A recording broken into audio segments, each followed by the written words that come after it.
Assalamualaikum warahmatullahi wabarakatuh.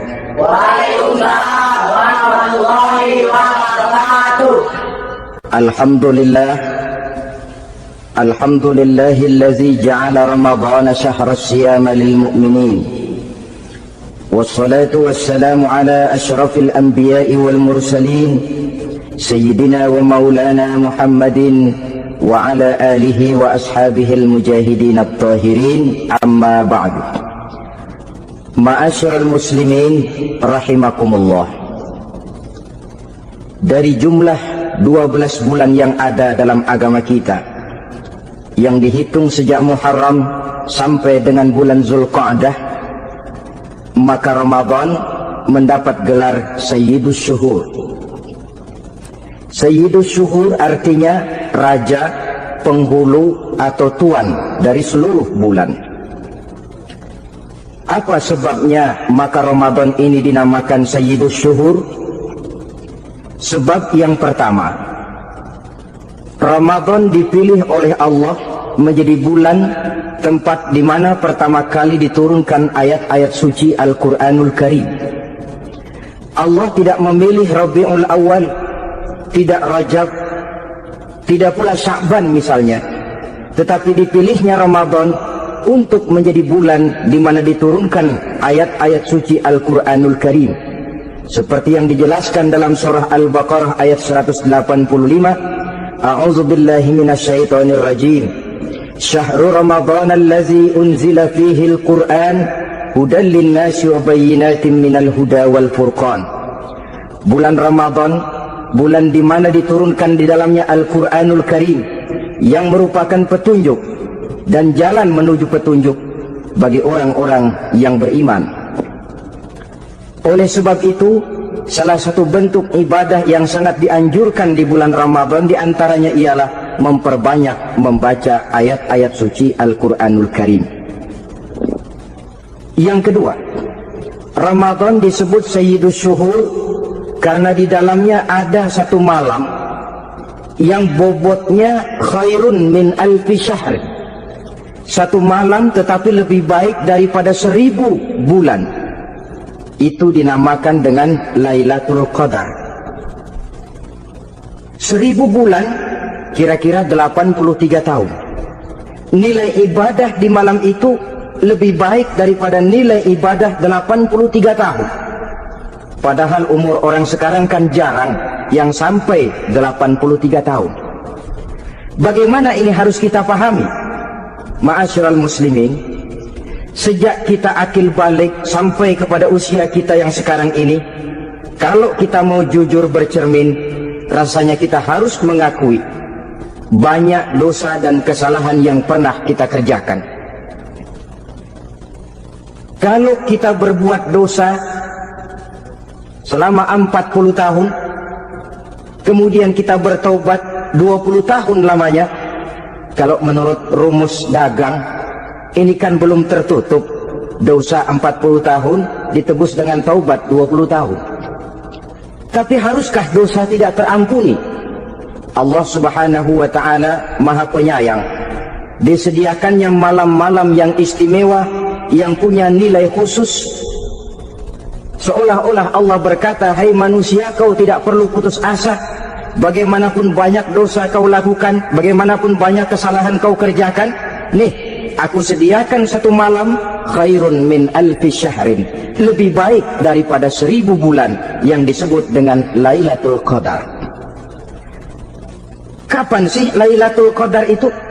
Menurut Al-Imamul Ghazali, Lailatul Qadar itu adanya pada 10 hari yang akhir di bulan Ramadan, terutama pada malam-malam ganjil.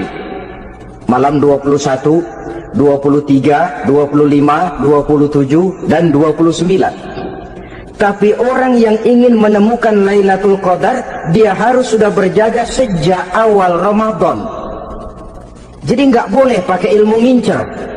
Tahu ilmu ngincer? Tanggal 20 Ramadan nggak terawih, 21 terawih, 22 perek lagi, 23 masuk lagi, 24 nggak ke masjid. Temennya tanya, kenapa nggak ke masjid? Ini kan bukan malam ganjil, nggak turun Lailatul Qadar. Saya kira yang kayak begini dapatnya bukan Lailatul Qadar, boleh jadi Lailatul Qadar. Orang yang ingin menemukan Lailatul Qadar itu, dia harus berjaga-jaga sejak awal Ramadan. Inilah diantara tugas kita, memanfaatkan waktu-waktu yang punya nilai istimewa. Itu ada dalam agama.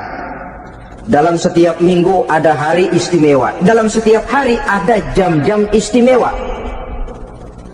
Dalam setiap tahun ada bulan istimewa. Coba, dalam setiap minggu ada hari istimewa, hari Jumat.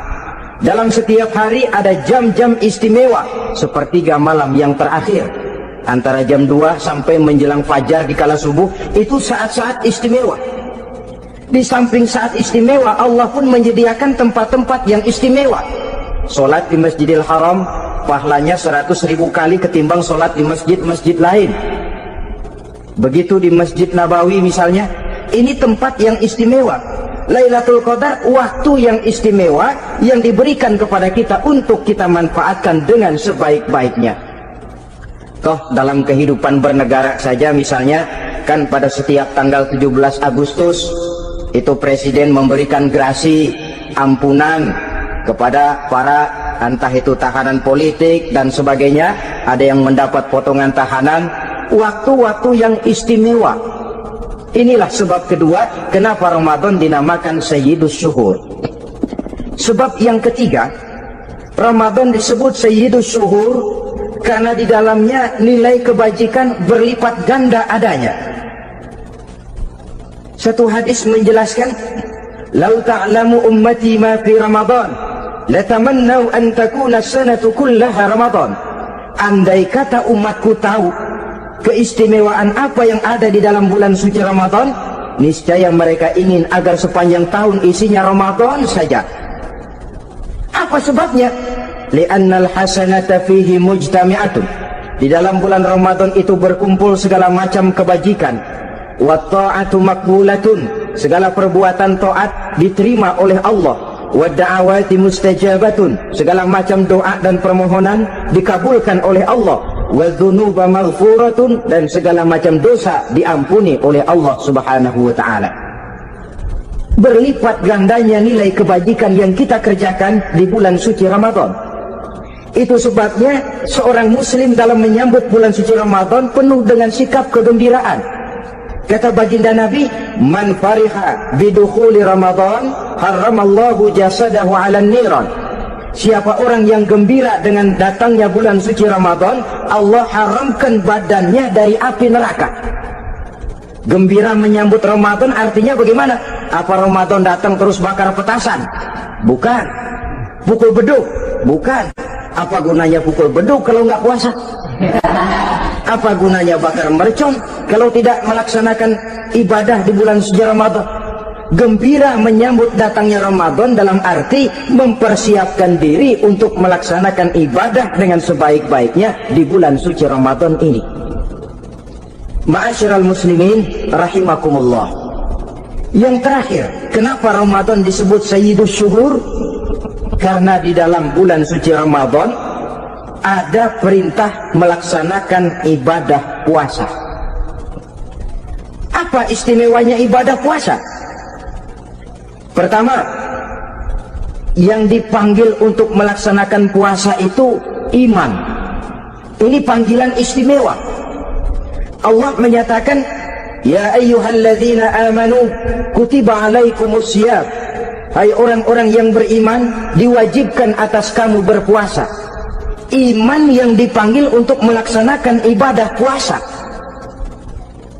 Contoh, satu hari di depan rumah kita lewat tukang pepaya, tukang duku, tukang duren.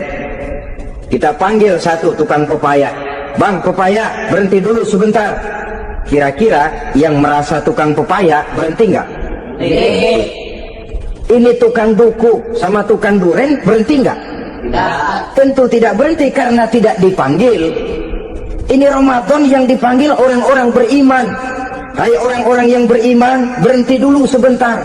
Berhenti apa? Berhenti makan di waktu siang, berhenti minum di waktu siang. Yang merasa beriman berhenti, yang tidak beriman langsung.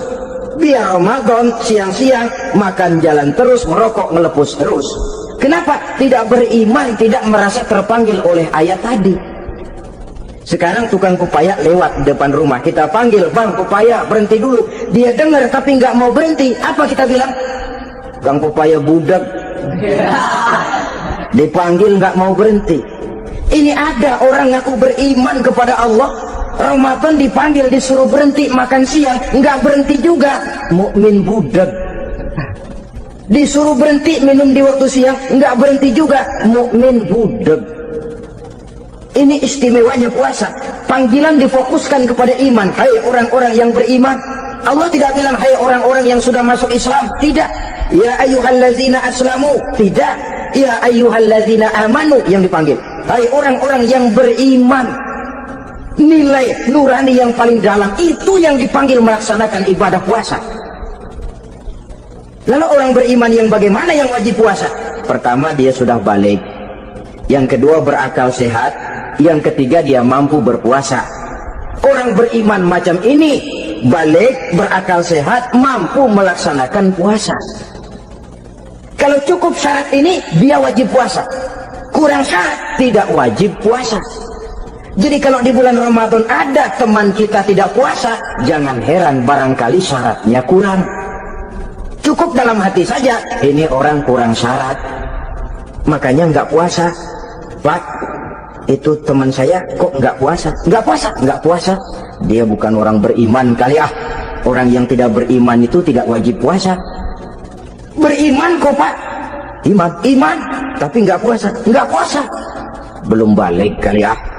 Belum balik, cuma badan doang gede. Bongsor kali itu. Belum balik. Sudah kok Pak, sudah balik, sudah. Tapi nggak puasa, enggak. Gila kali dia ah. Gila kali, sebab orang yang tidak berakal itu tidak wajib puasa. Waras Pak, dia tidak gila, tidak. Barangkali dia tidak mampu melaksanakan puasa karena terkena uzur syar'i. Ini keistimewaan puasa yang pertama, yang dipanggil melaksanakannya iman. Keistimewaan yang kedua, oleh karena yang dipanggil iman, maka puasa dinamakan ibadah sirriyah, ibadah rahasia. Kalau kita sembahyang, orang lihat kan? Lihat nggak? Ya. Kita bayar zakat, orang tahu. Kita pergi haji, apalagi pergi haji, sekampung nganterin. Tapi kita puasa atau tidak puasa, yang tahu kan cuma kita dan Allah saja. Pura-pura sedekah, nggak bisa. Pura-pura sholat, ketahuan. Gerakannya mesti canggung. Pura-pura pergi haji, kemana perginya? Tapi pura-pura puasa, gampang. Namanya ibadah sirriyah. Bulan puasa, jam 8 pagi, makan. Keluar rumah, bibir lap yang kering. Jalan lemesin dikit. Ada angin belaga miring. Temennya tanya, "Lu lemes amat." "Gua lagi puasa nih." Orang lain bisa dibohongi. Sebab puasa memang merupakan ibadah sirriyah yang tahu cuma kita dan Allah saja. Karena dia ibadah rahasia,